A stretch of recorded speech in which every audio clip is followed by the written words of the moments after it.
இன்றைய தியான வார்த்தை மத்தேயு 11ஆம் அதிகாரம் வசனம் 28 முதல் 30 வரை.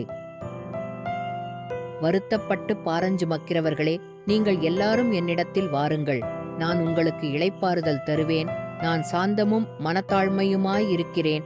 என் நுகத்தை உங்கள் மேல் ஏற்றுக்கொண்டு என்னிடத்தில் கற்றுக்கொள்ளுங்கள். அப்பொழுது உங்கள் ஆத்துமாக்களுக்கு இளைப்பாறுதல் கிடைக்கும். என் நுகம் மெதுவாயும் என் சுமை இலகுவாயும் இருக்கிறது என்றார்.